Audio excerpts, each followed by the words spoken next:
vote should be cast as intended, it should be recorded as cast, and it should be counted as recorded. What proof we are given as recording of the vote is the VVPAT slip. Is it counted? Today EVMs are being rigged, ballot boxes were rigged. Why has the Election Commission of India ignored everything that you've said? Election Commission does not think that it is its responsibility to conduct free and fair elections. That's a very strong allegation you're making. There have been 5 lakh voters have been deleted. In Maharashtra, you mean? Yes. So do you seriously believe that the elections in Maharashtra were manipulated? I do not know. Was there a chance? Yes, more than 200%.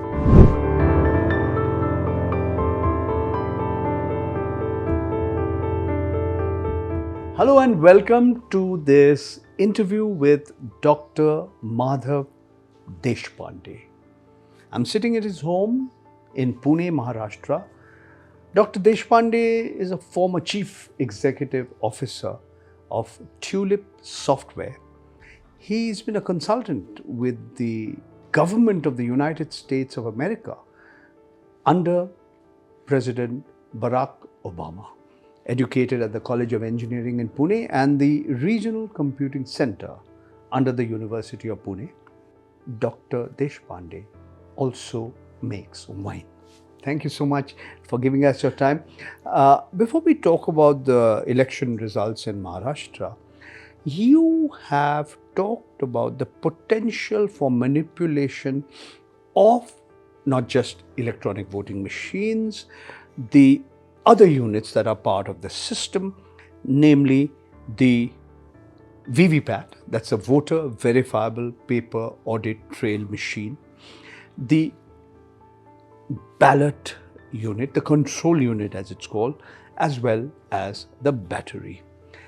If you can explain to us in simple language, in layperson's language, in the language of a layperson, you have said Indian EVMs or electronic voting machines are unhackable but prone to manipulation, can be manipulated.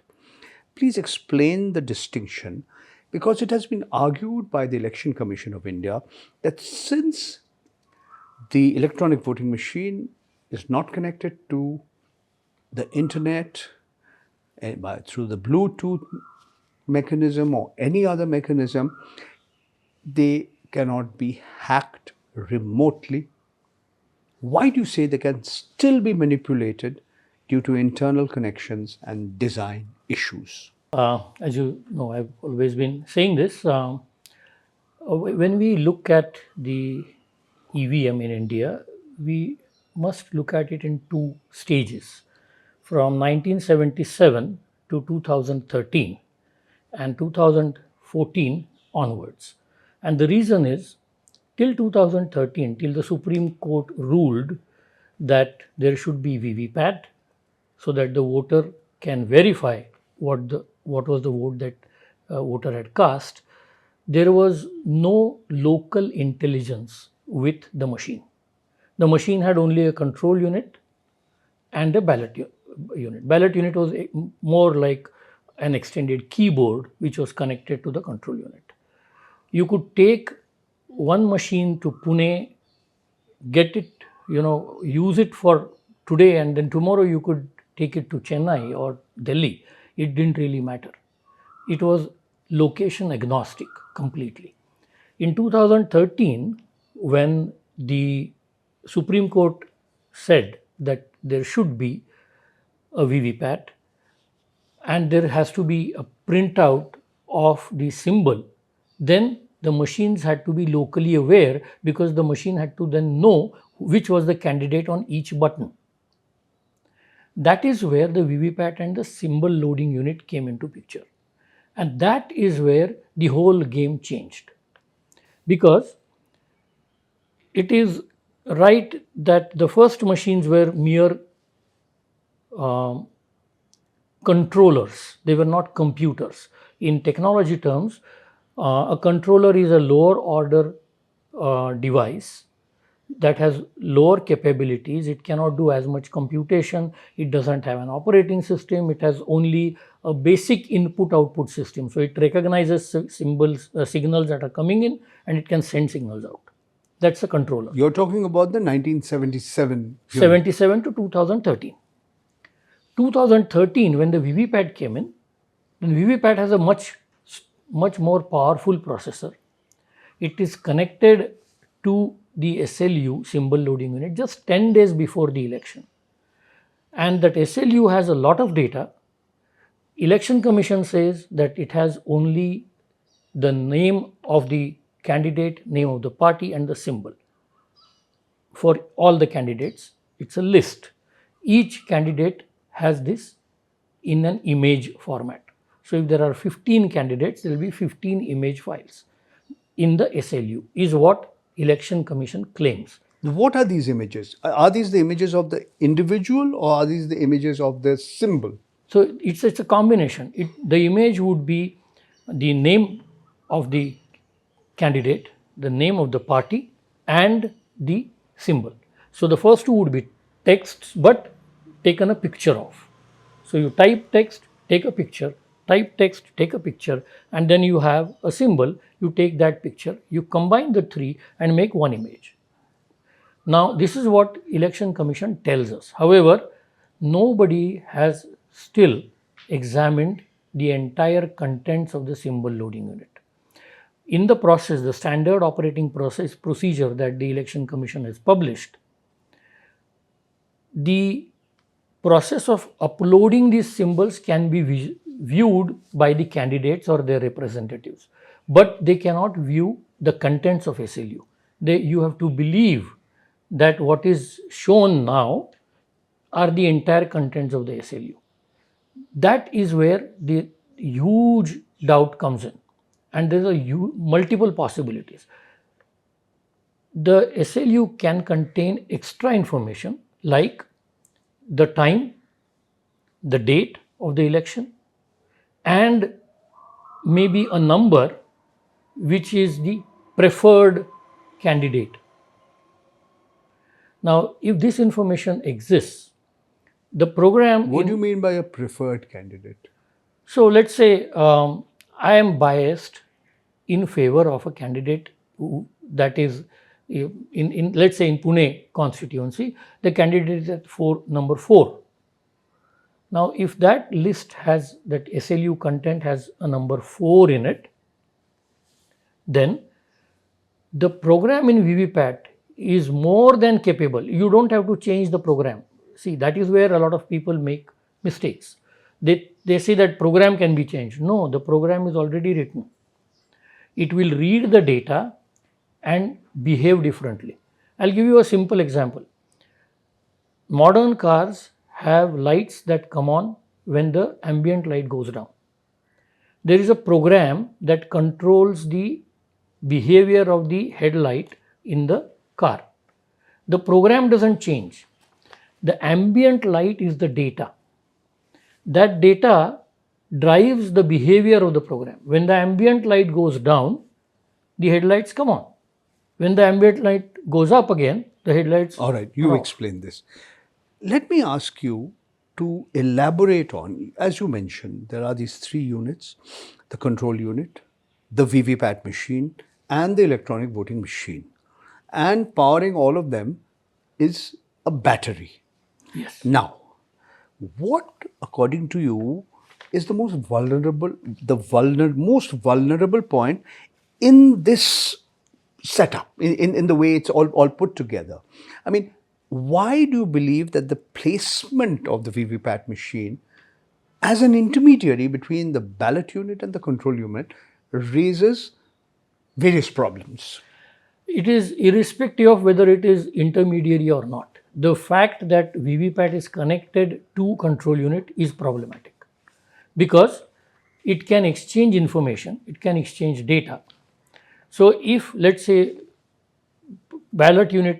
on the ballot unit, as a voter I press 3, ballot unit lets the control unit know that 3 has been pressed. Control unit now tells the VVPAT 3 has been pressed, print the symbol for 3. Now VVPAT, because if it has this additional data which says 4, now and the program is written in such a way that every third vote will be manipulated, Or every fifth vote. or fifth or eighth or second, whatever, even that in fact can be a part of that additional data, which how many votes should change. But that, let that be. If it has read 4 and let's say this is the fifth vote that I have pressed, so VVPAT will print the slip for 3, which I will see as a voter. I'll be very happy. Yes, I saw the VVPAT slip on 3, but then VVPAT tells the control unit, because it is connected to control unit, it will tell the control unit, yes, I have printed 3, but you store 4. This dialogue, this part of the dialogue, nobody knows. Okay, Dr. Deshpande, what you're saying, that it is, I mean, are you saying it's realistic to suggest, or it is possible to suggest that every third or every fifth vote goes to a particular candidate? Has this been documented? Has this been tested? You are saying electronically the different units, the ballot unit, the control unit, they are not paired. And this is a weakness, a critical weakness. Now, what are you suggesting? That if the control unit can be swapped before counting?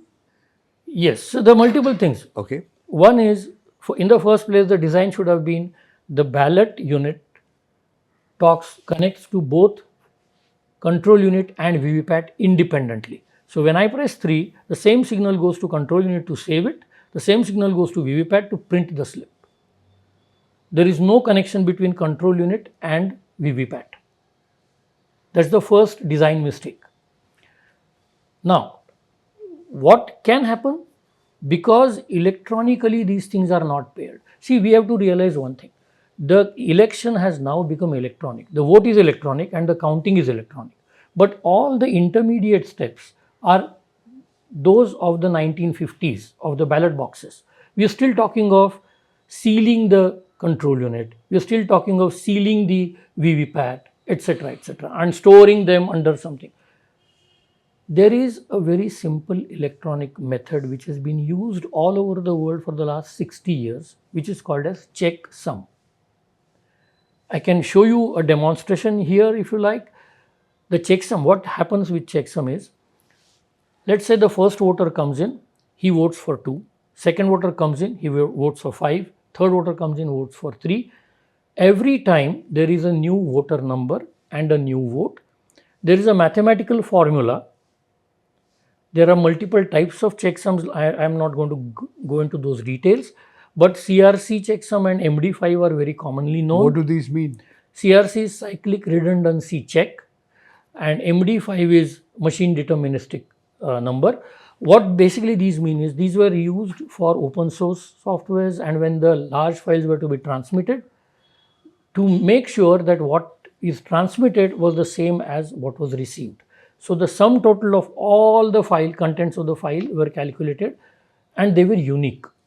Now what happens with this, and by the way, the same approach is used in the favorite of people, the digital currency of the world. The audit trail that they build is based on checksums. Now what happens is, that mathematical formula will calculate the checksum every single time. It's called a progressive checksum. The effect of this is, if at a later date I had access to that data and I changed the second vote from, let's say, 5 to 4, all the subsequent checksums and the final checksum is going to change. Who can do this? 1 minute. Who can do this? You are saying that the Election Commission says that you cannot do this, but you are saying it can be done. You are saying it cannot be hacked. There is no internet connection. There is no Wi-Fi. There is no way you can get into that machine. Yes, you cannot, we cannot, but when it is stored, it is accessible. Somebody else can't. Somebody else can. Dr. Deshpande, you are now saying that one suggestion you have made in your interviews and others, that in order to prevent something like this from happening. That means you are moving the units from one location to another location, and to ensure the integrity of the process, you attach a GPS unit, Geographical Positioning System Tracker.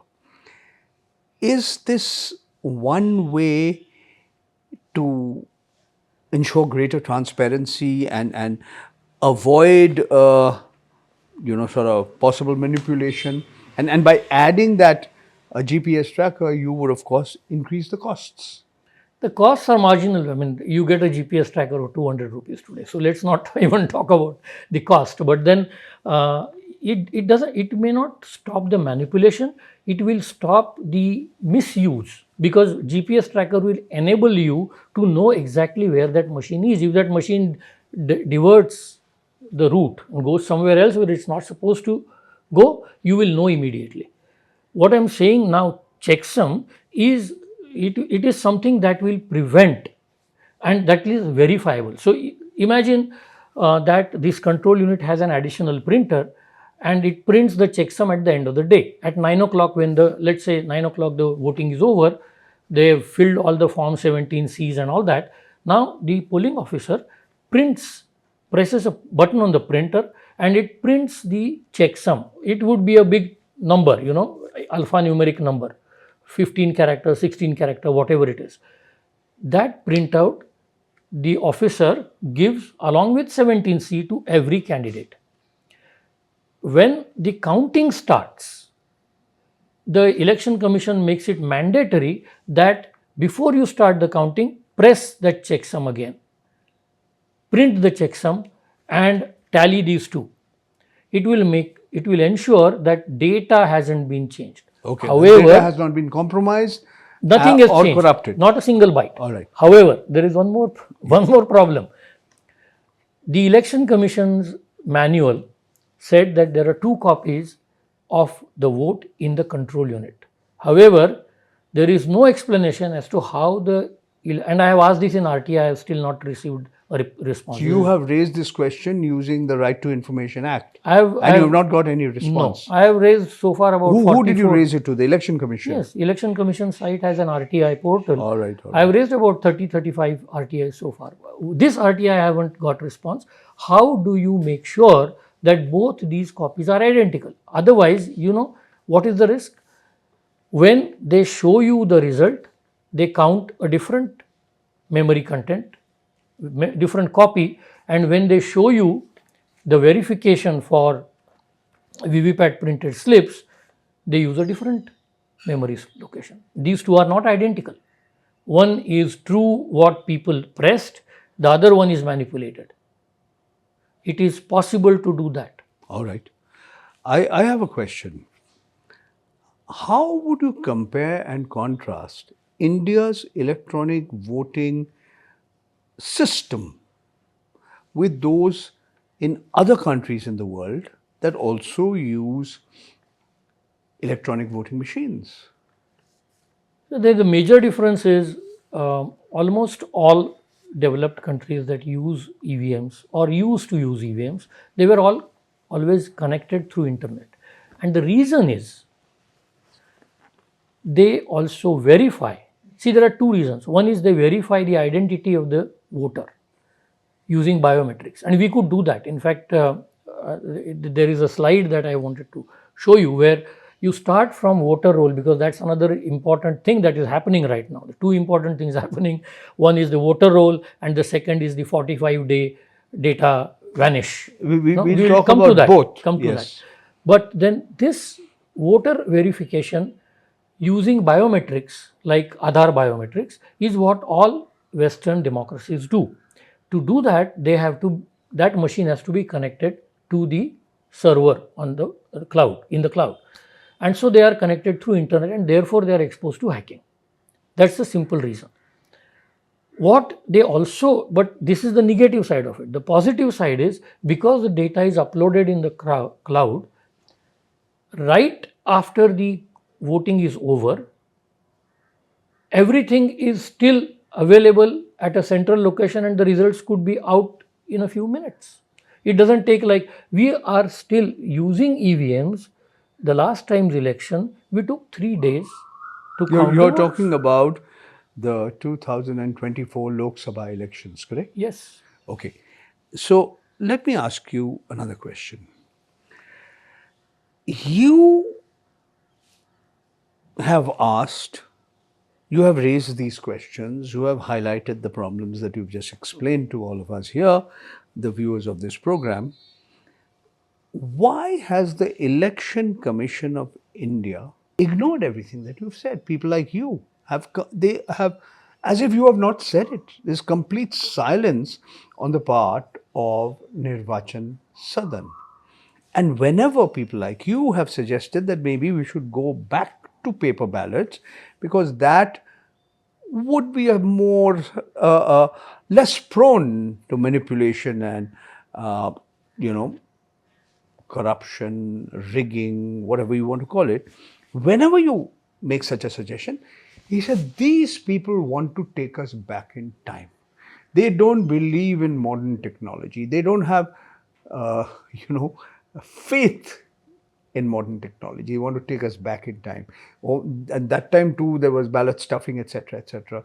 So when people like you who are technologically, scientifically, you have been studying this subject, examining this, how do you react to the two-part question: the silence of the election commission to the suggestions that people like you have made, and two, whenever you suggest going back to the paper ballot, you are completely dismissed, derided. So I'll give you multi-part answer to this. One is I have generally I do not believe that ballot papers would be less prone to rigging because I know for a fact how ballot boxes were replaced and false ballots were inserted in the ballot boxes. So I personally don't believe that ballot boxes will be better off than this. But then there is no difference anyway. I mean, today EVMs are being rigged. There were ballot boxes were rigged. The right approach would be to, once you have identified the problems with the system, first is identify the problems.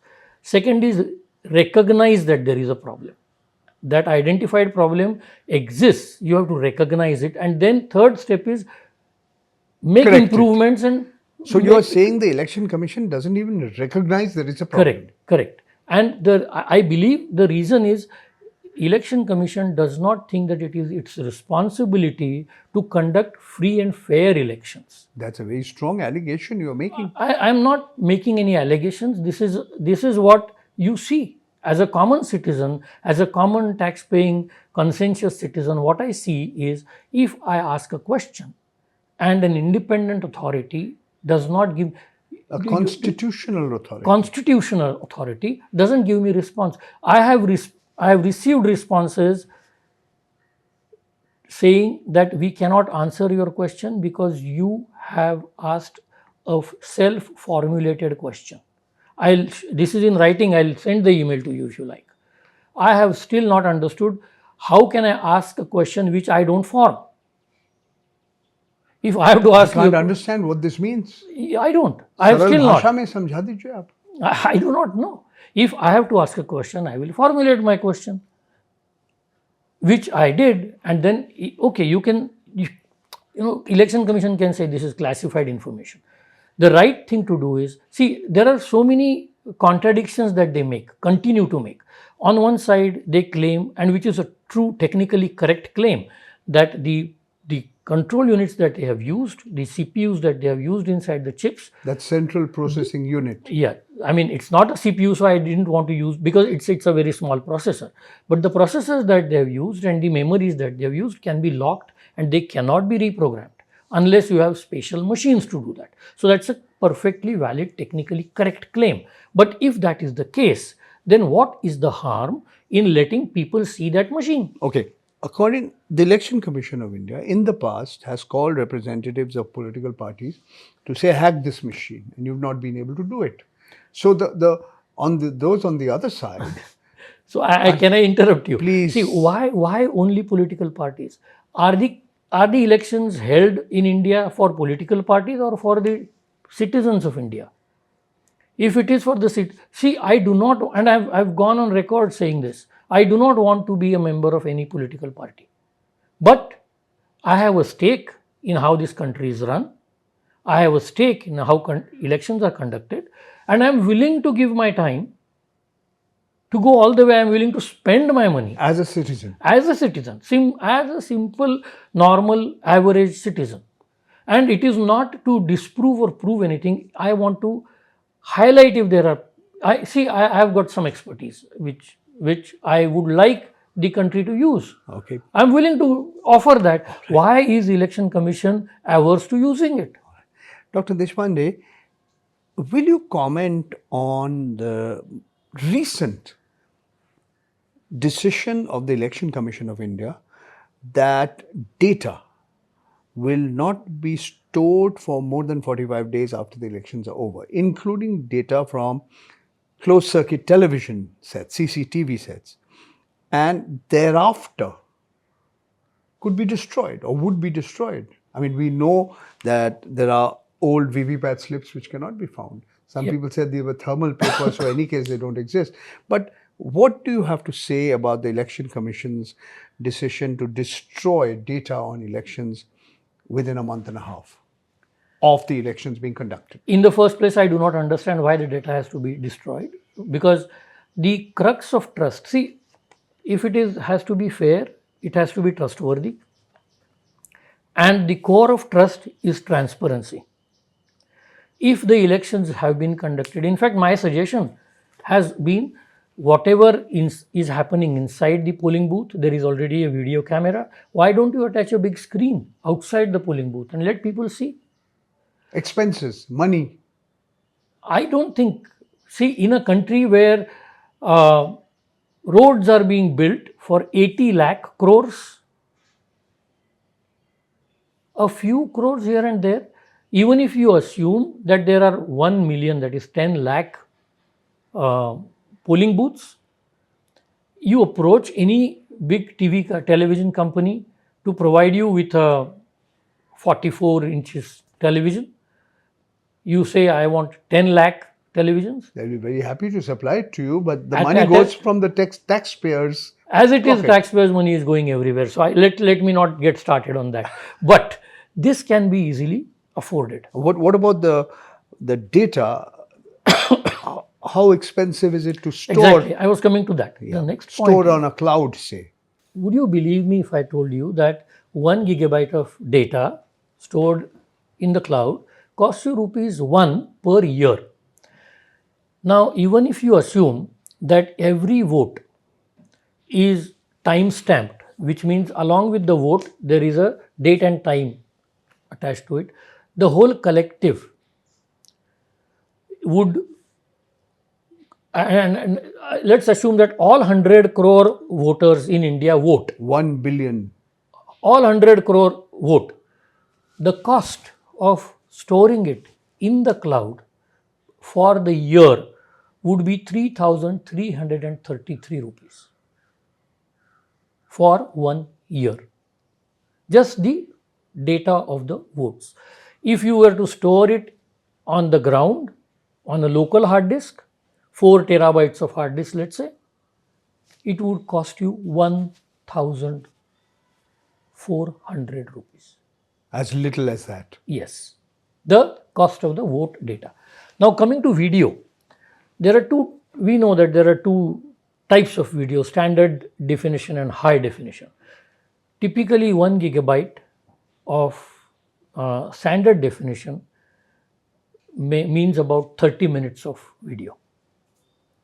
And 1 gigabyte for high definition means about 10 minutes of high definition video.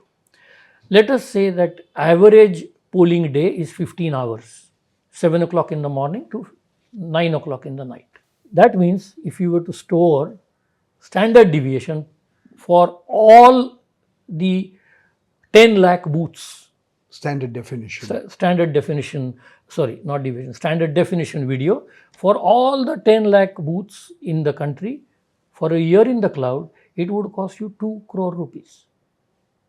Video. All right. You made your point very effectively. Can I ask you a few questions about what happened in the Maharashtra elections? Sure.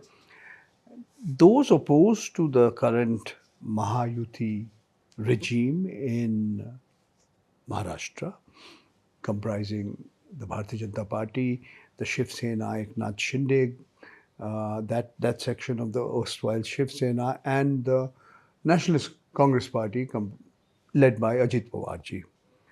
The Mahayuti alliance won handsomely in the Vidhan Sabha elections, and 5 months before that, so this happened in November, 5 months before that, in May, the performance of the Mahayuti alliance was not, there was a sharp deterioration, or let me put it this way, they lost a lot of support in the Lok Sabha elections.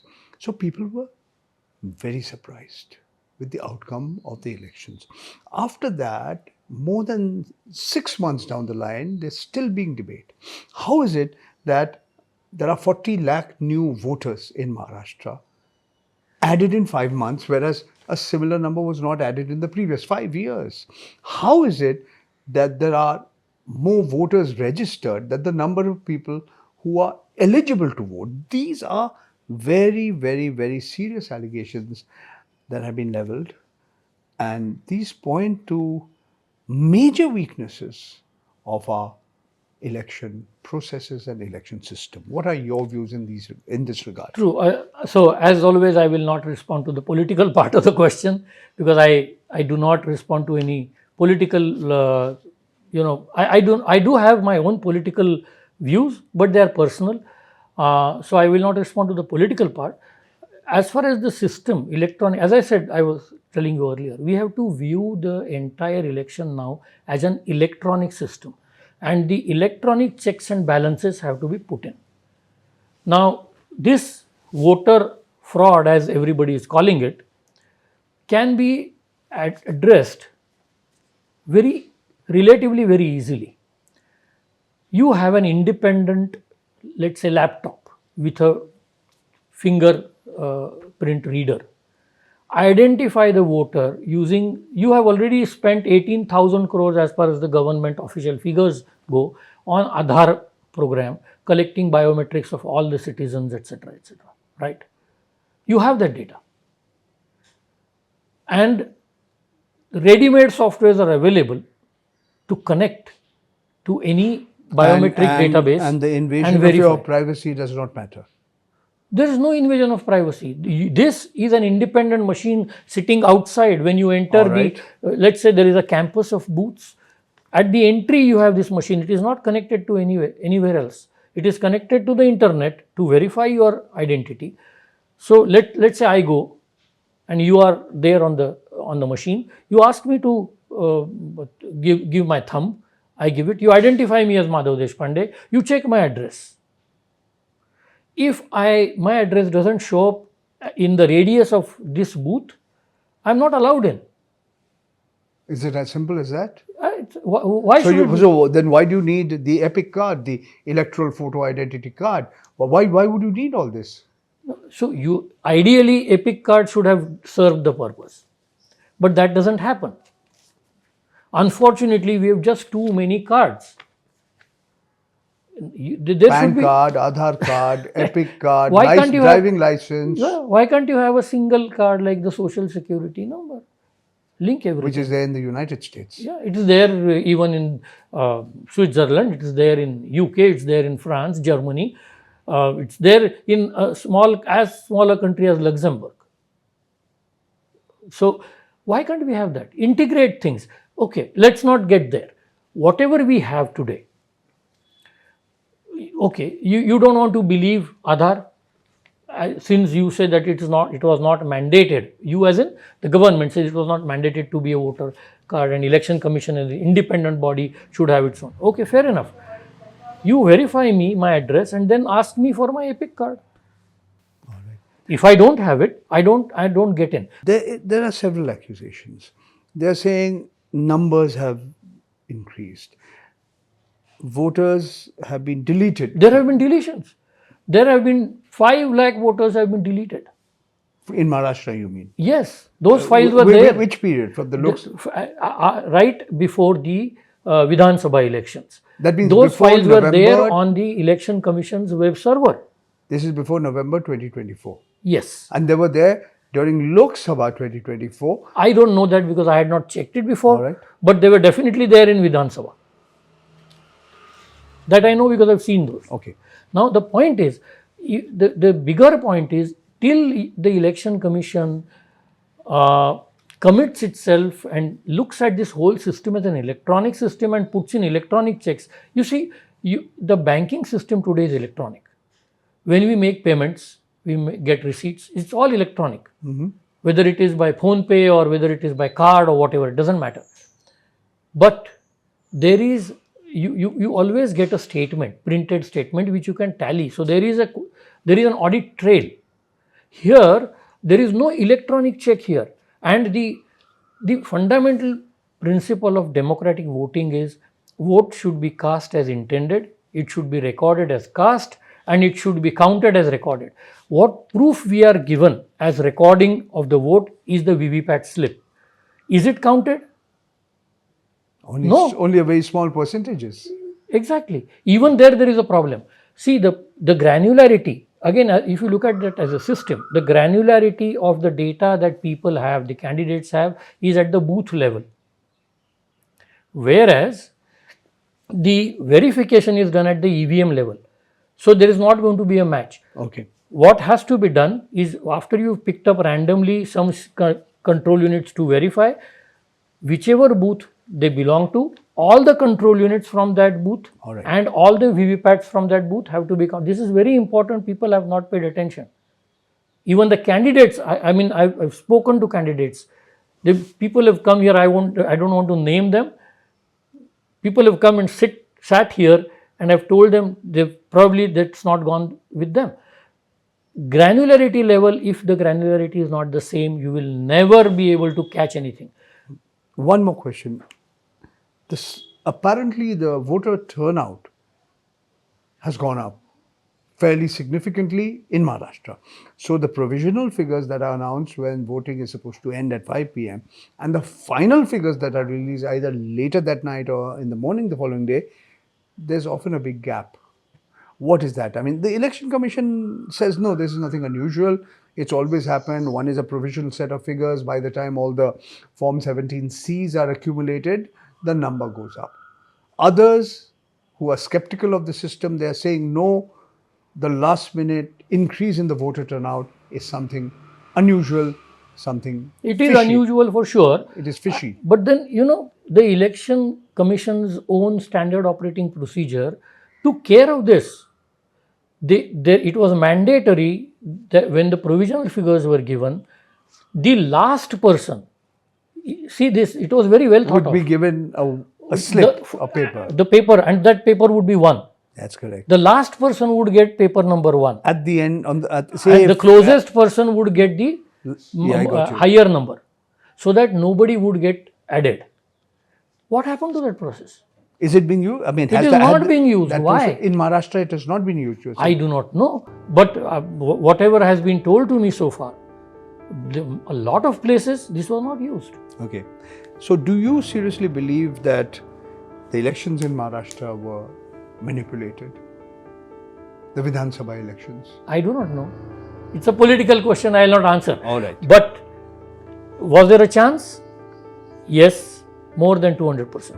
Okay. Thank you so much, Dr. Madhav Deshpande, for giving us your valuable time, explaining all the issues in greater detail. And you've just heard and watched Dr. Madhav Deshpande. He's a technical expert on electronic voting processes, the machines, and he sincerely believes that much needs to be done to improve election processes, election systems, the working of those machines, the design of the machines. But the Election Commission of India does not seem particularly bothered by the views of people like Dr. Madhav Deshpande. Thank you very much for being with us on this program.